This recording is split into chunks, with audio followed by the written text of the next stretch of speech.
US president Trump के H-1B visa पर नए नियमों ने दोनों देशों के बीच हलचल बढ़ा दी है।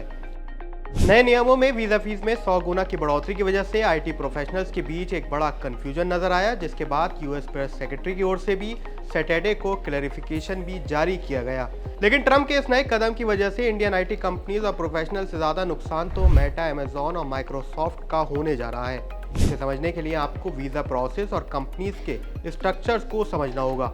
H-1B वीजा के जरिए हाई स्किल और स्पेशलाइज्ड फॉरेन प्रोफेशनल्स को हर साल यूएस बुलाया जाता है। हर साल करीब 85,000 वीजा जारी किए जाते हैं। इनमें से अकेले इंडियंस को करीब 73% से ज्यादा ये वीजा मिलते हैं। इंडियन आईटी कंपनीज की 10 से 15% की वर्कफोर्स अमेरिका में काम करती है। इनमें से 65 से 70% लोकल लोग हैं, जबकि असल में कंपनी की ग्लोबल वर्कफोर्स का सिर्फ 1 से 3% ही H-1B वीजा पर काम करते हैं।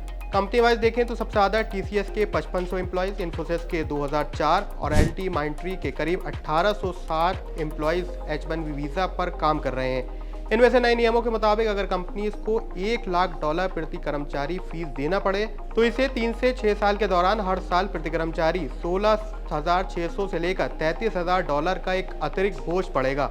यानी कि एम्प्लॉय एक्सपेंसेस में सीधे कंपनी को 2 से 3% की बढ़ोतरी झेलनी पड़ेगी।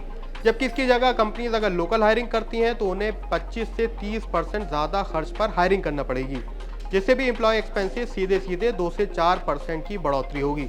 लेकिन इंडियन कंपनीज के कंपैरिजन में अमेजॉन, माइक्रोसॉफ्ट और मेटा के 21,000 से ज़्यादा एम्प्लॉयज़ H-1B वीज़ा पर काम करते हैं। यानी कि इंडियन कंपनीज की तुलना में सीधे इन टेक जायंट्स की डिपेंडेंसी H-1B वीज़ा पर ज़्यादा है, जिससे नए नियमों का नुकसान इन्हें ज़्यादा झेलना पड़ेगा। ऐसे में ज़्यादा कंपनीज ऑफशोरिंग और कॉन्ट्रैक्ट्स पर टास्क दूसरे देशों को ट्रांसफर करेंगी, जिससे कॉस्ट में कमी की जा सकती है। अब ये बात हुई कंपनीज की, लेकिन इस फैसले की वजह से इनकम टैक्स के रूप में ट्रंप प्रशासन को काफ़ी नुकसान उठाना पड़ेगा, क्योंकि यूएस में 7,30,000 से ज़्यादा H-1B वीज़ा होल्डर्स मौजूद हैं।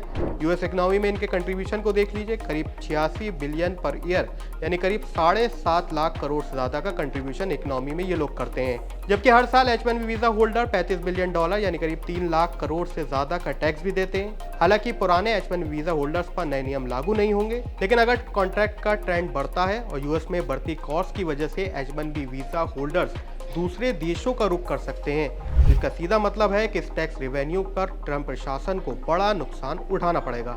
इसके अलावा हालिया वीजा नियम भारत के लिए रिवर्स ब्रेन ड्रेन का भी काम कर सकते हैं। इतिहास पर नजर डालें तो सदी की शुरुआत में Y2K बग की वजह से इंडियन आईटी कंपनीज को बड़ा फायदा उस वक्त हुआ था।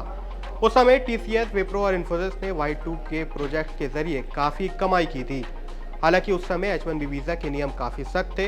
इसी वजह से ऑफशोरिंग के जरिए कई कंपनीज ने टास्क दिए। 1998 और 2001 के बीच भारत ने $2.5 अरब के Y2K प्रोजेक्ट हासिल किए थे और अगले कुछ सालों में इसी वजह से आईटी एक्सपोर्ट साल 2000 में $4 अरब से बढ़कर साल 2005 तक $17.7 अरब तक पहुंच गया था।